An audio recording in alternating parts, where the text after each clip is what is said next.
Momo County, nestled in the heart of the former British Southern Cameroon's Ambazonia, is indeed a land of proud heritage and vibrant traditions. Its people, chiefly from the Wimbo, Inji, Widikum, Batibo, Mbengui, and Njikwa communities, local government areas are known for their resilience, strong kingship bond, and attachment to ancestral institutions. We see the traditional rulers, the fons and chiefs who remain influential, blending pre-colonial governance with modern political aspirations. This cultural framework has shaped Momo into a county deeply tied to justice, honor, and collective identity. And taking a look at the economic life of Momo County, we see that agriculture is the backbone of Momo's economy. The county is fertile with cocoa, coffee, palm, plantains, and cassava, feeding households and sustaining trade. Now, despite decades of neglect and poor infrastructure, Momo has remained a food basket for neighboring counties and beyond. Informal trade, craftsmanship, and migration also define its economic rhythms, while diaspora remittance continue to inject resilience into families and local projects. Now, for the touristic and geographic richness, from the lush valleys of Bachibo to the rolling highlands of Mbengui and the waterfalls tucked within Widukum, Momo is endowed with breathtaking landscapes. Its geographic diversity makes it a hidden jewel for tourism and an attraction yet to be fully realized due to the political instability and underdevelopment. But then the county's location also gives it historical importance as a crossroad of trade and cultural exchange within the grass field. Taking a look at the historical and political significance of the county, Momo County has not only nurtured communities and local government areas, but has also birthed towering figures of resistance and advocacy. From the SCNC activists such as Thomas Wanchen and Philippe Tete to its traditional rulers who bore the weight of communal defense, Momo has been a constant voice in the Southern Cameroon's question. Now, yet towering above them all is one of Africa's most audacious legal and political minds, Fon Ngozi Dinka Fogum. Now, we see Momo's icon of Amazonia liberation, Fon Ngozi Dinka, among the constellation of leaders who gave voice to the Southern Cameroon's plight. Fon Ngozi Dinka stands tallest, an intellectual, a lawyer, a traditional ruler, and above all, a visionary. Widely hailed as the father of Amazonia, his contributions transcend Momo County and resonate across the entire movement for freedom. We see his legal career and traditional authority. He was called to the bar in the 1960s as one of the very first Southern Cameroonian barristers. Dinka's brilliance soon carried him to the presidency of the Cameroon Bar Association, yet he was not only a legal mind. As fond of Widukum, he embodied both the spiritual and cultural authority of his people. This unique dual identity gave his political voice real legitimacy. He spoke not only with the reason of a lawyer, but with the ancestral weight of a ruler.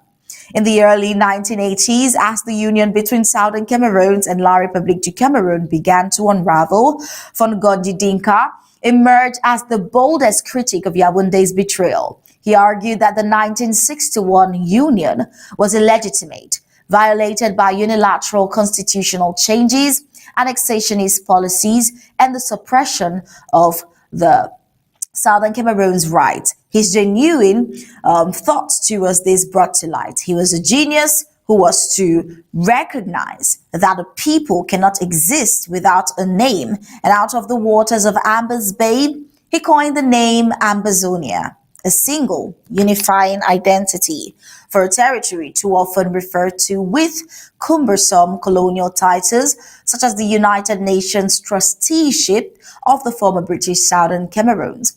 Fon Ngozi Dinka naming was an act of emancipation. It crystallized a people's right to exist and to seek freedom. Fongorjin Dinka's defining intellectual legacy came through his 1985 manifesto, The New Social Order. And in this bold document, The New Social Order, he denounced the annexation of Southern Cameroons, declared the restoration of independence under the name Republic of Ambazonia, provided a constitutional and international law framework to legitimize the quest for self-determination. Now, the manifesto was more than protest. It was a blueprint for sovereignty. And unsurprisingly, it triggered state repression. Dinka was arrested, detained, and later forced into exile, where he continued his struggle with pen, law, and diplomacy. Now, even from abroad, Fongorji Dinka remained relentless. He saw clearly that Paul Biya's 1984 decree restoring La République du Cameroun as the state's name was a silent cessation by Yaoundé from the federal arrangement. This, Dinka argued, left Southern Cameroons free to reclaim its sovereignty. His international legal training in America gave him the authority to interpret the constitutional blunder with unmatched clarity. Though his voice was overshadowed in the 1990s by populist politicians like John Frundi, Dinka's rational legal arguments remained the bedrock of the movement, the Amazonian struggle for liberation. Today, every Amazonian political formation, from the SCNC to the interim government, draws legitimacy from the legal and ideological architecture that he built. Now, he is seen as the father of Ambazonia. His enduring legacy is not merely in his titles, but in his vision, because he gave the people a name, Ambazonia. He gave the cause a legal case. He gave the movement a future. From Momo County's hill, his voice traveled to international courtrooms and into the consciousness of a people yearning for freedom.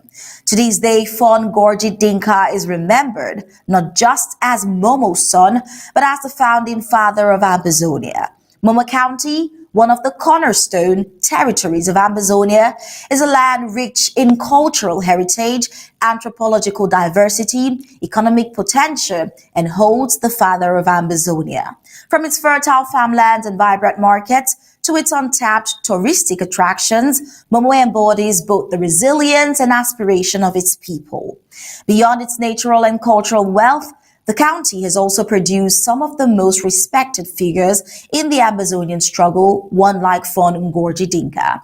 And at the heart of these icons stand the father of Ambazonia and a son of Momo whose vision laid the intellectual, legal, and ideological foundation for the independence movement. A barrister, traditional ruler, and political activist, Fongorji Dinka coined the very name Ambazonia, articulated its legal right to self-determination, and inspired generations of activists.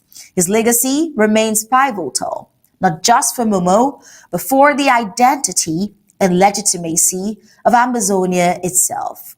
Well, today's editorial only highlights Momo's county as both a geographical cradle of culture and a symbolic birthplace of Amazonian liberation thought, with Fongorji Dinka immortalized as the county's towering icon of freedom.